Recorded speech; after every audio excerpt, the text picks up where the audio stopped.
જંગલની સીમા ઉપર એક ખૂંખાર સિંહણને કૂતરાઓએ એવી પરેશાન કરી કે સિંહણ તેની પાછળ દોડતી દોડતી જુઓ આ ફેક્ટરીના ગેટ ઉપર આવી ગઈ. હવે એમાં મુશ્કેલીમાં મુકાઈ ગયો ચોકીદાર. કેવી રીતે? તમે જુઓ, ચોકીદારને ખબર જ નથી કે બહાર શું ચાલી રહ્યું છે. અચાનક જ કૂતરાની પાછળ દોડતી સિંહણ આવે છે અને ચોકીદાર તો સ્તબ્ધ બની જાય છે અને ભાગીને સીધો ઓરડીમાં ઘૂસી જાય છે. પણ ભાઈ, આ તો ગીરના લોકો. જેવું એને હોશ સંભાળ્યું એવો જે ગેટ ખોલી અને બહાર જાય છે, જ્યાં થોડી જ ક્ષણો પહેલાં એક સિંહણ જોવા મળેલી હતી, છતાં એને બિલકુલ ડર નથી લાગતો કે સિંહણ ત્યાં જ ઊભી હશે. તો હવે આ દ્રશ્યને તમે જુઓ. તમારી સામે ક્યારેક સિંહણ આવી રીતે જો આવી ચડે તો તમે શું કરો? ખેર, તમને એ પણ પ્રશ્ન થતો હશે કે જંગલના વિસ્તારમાં આવી ફેક્ટરી કોણે નાખી હશે અને આ કયો વિસ્તાર છે?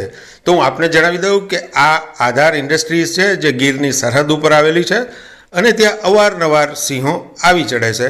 અને આવે છે પણ કેવી રીતે? આ સિંહણનો વિડીયો તમે જુઓ કે ફેક્ટરીની બિલકુલ નજીક રાતના અંધકારમાં એ આવે છે અને પછી રસ્તો શોધે છે કે ફેક્ટરીની અંદર કેવી રીતે જવું, અને પછી એ દિવાલ ઉપર ચડી જાય છે. દિવાલ ઉપરથી એ બિલકુલ ઓબ્ઝર્વેશન કરે છે કે અંદર શું ચાલી રહ્યું છે. એ તો જંગલની દુનિયાની મહારાણી છે. એને ઘણા બધા પ્રશ્નો થતા હોય કે આટલું મોટું એમ્પાયર જંગલ વિસ્તારમાં કોણે ઊભું કર્યું હશે અને અંદર શું ચાલતું હશે. જેવી રીતે મોટા ઇન્કમટેક્સના કે જીએસટીના અધિકારીઓ કે કસ્ટમના લોકો કેવી રીતે બધું ઓબ્ઝર્વેશન કરતા હોય કોઈ જગ્યાએ રેડ પાડવા જતાં પહેલાં, આવો જ મોકો એક વખત સિંહોને આ ફેક્ટરીમાં આવવાનો મળી ગયો. ચોકીદાર દેખાતો નથી. તમે જુઓ, એની ઓરડી બંધ છે, દરવાજો ખુલ્લો છે અને સિંહ બિલકુલ આરામથી અંદર પ્રવેશે છે.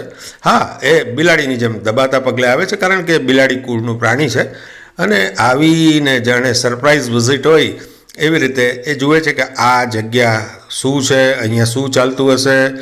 જાણે કોઈ ખરેખર જ ઇન્સ્પેક્શન ના હોય એવું જ ઇન્સ્પેક્શન એ કરે છે. અને એ એક જ નથી, બેની જોડીમાં બંને અહીંયા લટાર મારે છે. અને આ ફેક્ટરી જે છે એનો એક એવો પણ વિડીયો છે કે જેમાં ચોકીદાર અને સિંહનું કેવું એન્કાઉન્ટર થાય છે. આ બહુ ગજબ દ્રશ્ય છે. સિંહ સામેથી આવી રહ્યો છે અને આ માણસ પણ રાત્રિના અંધકારમાં તમે જુઓ બિલકુલ એ જ ડાયરેક્શનમાં એની તરફ જઈ રહ્યો છે. અને હવે એને અચાનક ખબર પડે છે કે અરે, આ તો સિંહ છે. પોતે તો ભાગે છે, સિંહ પણ ભાગે છે. કલ્પના કરો કે આપણે જતા હોઈએ અને આવી રીતે આપણને સિંહ સામે મળી જાય તો છાતીના પાટિયા જ બેસી જાય ને. આ દ્રશ્ય છે જૂનાગઢ નજીક આવેલા ડુંગરપુરની એક સિમેન્ટ ફેક્ટરીનું, જ્યાં રાત્રિના સમયે સિંહ પસાર થઈ રહ્યો હતો અને એ જ દિશામાં જે રીતે આ વ્યક્તિ ત્યાં જાય છે અને પછી જે ભાગાભાગી થાય છે. પરંતુ આપણને એવું લાગે કે આવા દ્રશ્યો જવલ્લે જ થતા હશે, પરંતુ ના, આ ડુંગરપુર વિસ્તારની આ ફેક્ટરીમાં અગાઉ પણ આવા દ્રશ્યો સર્જાઈ ચૂક્યા છે. અને આ તો બહુ ગજબ છે. એક વ્યક્તિ ગેટની અંદર ખુરશી ઉપર સૂતો છે અને એક ગેટ પાસે ઊભો છે અને તમે જુઓ કે એની બરાબર બાજુમાંથી જંગલી પ્રાણી પસાર થાય છે. એ પ્રાણી તો ઝરક છે, પરંતુ આગળનો વિડીયો તમે જુઓ કે કેટલી આસાનીથી આ ગેટ પાસેથી સિંહો પસાર થાય છે. અને જે વ્યક્તિ ગેટ પાસે ઊભો છે એ તો ત્યાં જ ઊભો રહે છે, પરંતુ ગેટની અંદર ઊભેલો વ્યક્તિ દોડીને ભાગી જાય છે. હજુ પણ એક વિડીયો છે, તમે જુઓ કે આ કેટલો આરામથી બેઠો છે. રાત્રિનો સમય છે અને જુઓ ગેટ પાસેથી બે સિંહો પસાર થઈ રહ્યા છે. કલ્પના કરો કે આપણા ગુજરાતમાં આપણી આસપાસ જ જે જંગલનો વિસ્તાર છે અને જંગલની આસપાસ આવેલા ગામડા છે, ત્યાં જનજીવન કેવું હશે. આપણા ઘરની આસપાસથી તો શ્વાનો પસાર થાય એવું દ્રશ્ય આપણે જોતા હોઈએ, પરંતુ અહીંયા તો લોકો જ્યાં વસે છે ત્યાંથી વન્ય પ્રાણીઓ, સિંહો, દીપડા અને એ પણ એમના પરિવાર સાથે જુઓ કેટલી આસાનીથી પસાર થઈ રહ્યા છે. તો ગીર અને ગીરની આસપાસના ગામડાઓની તો વાત જ નિરાળી છે.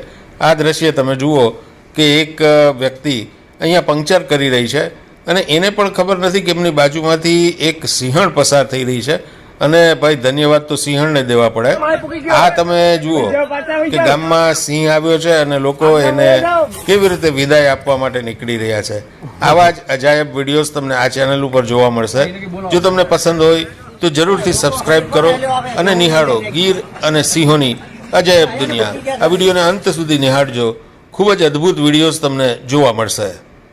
ચોમાસાની ઋતુમાં જૂન મહિનાથી 3 મહિના સુધી લાયન સફારી બંધ હોય છે, એટલે સત્તાવાર રીતે સિંહોના દર્શન થઈ શકતા નથી. પરંતુ ગીરની આસપાસના ગામોમાં સિંહો માટે આવું કોઈ વેકેશન હોતું નથી. ઉલટાનું ચોમાસામાં તો સિંહો વધુ રોડ ઉપર જોવા મળે છે અને સિંહ વિસ્તારમાં પણ ખૂબ જ જોવા મળે છે. પણ તમને એક બાબતનું આશ્ચર્ય જરૂર થતું હશે કે આ બધા ગામો કે જ્યાં આવી રીતે સિંહણો પ્રવેશ કરતા હોય છે તે આપણે વિડીયોમાં જોવું તો બહુ આસાન છે, પરંતુ જ્યારે આવા ગામોમાં સિંહો વારંવાર આવતા હોય અને ખાસ કરીને જંગલ ખાતાનું તો કામ જ છે જંગલમાં રહીને કામ કરવાનું, તો એમના માટેના જે ક્વાર્ટર્સ હોય છે, સ્વાભાવિક છે કે આ ક્વાર્ટર્સ જંગલ વિસ્તારમાં જ હોય. તો જસાદાર હોય, ભીમચાસ હોય, બાબરિયા હોય, આવા વિસ્તારોમાં જે ક્વાર્ટર હોય છે ત્યાં સુધી સિંહો આવી જાય છે. હવે આ તો ગજબ કહેવાય ને કે પગથિયા ચડી અને સિંહ વન વિભાગના જે ક્વાર્ટર છે ત્યાં આવી જતા હોય, એમની પરસાળમાં આંટા મારતા હોય. તો આપણે ખરેખર તો સિંહોના જતન માટે વન વિભાગનો સ્ટાફ કેવી જહેમત ઉઠાવે છે. અને એમ જોઈએ તો આ તો જોખમી કામ છે. સિંહ તો વાઇલ્ડ એનિમલ છે, એટલે કંઈ દરેક કિસ્સામાં સિંહો મનુષ્યો ઉપર હુમલા ના કરે એવું નથી. એ તો હુમલો કરી પણ લે. તો આ પરિસ્થિતિમાં વન વિભાગને પણ ધન્યવાદ છે. અને ગીરના સિંહો ગામોમાં આવે ક્યારેક ત્યાં કોઈના ઉપર હુમલા પણ કરી બેસે, આમ છતાં મોટાભાગના ગામ લોકો સિંહો સાથેનું અસ્તિત્વને સ્વીકારે છે.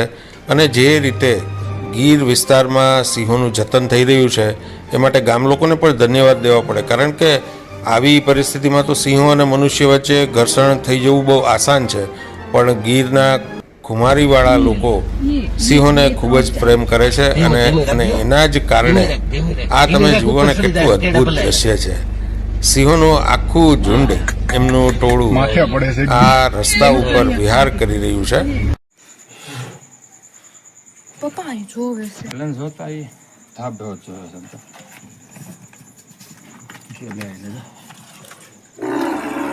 પપ્પા બિચારી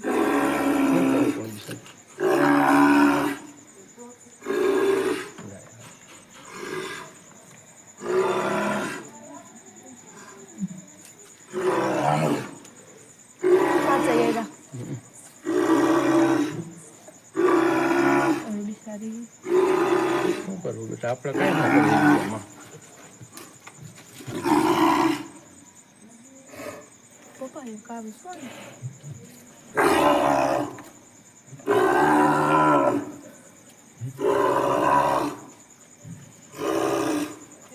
हाँ हम होई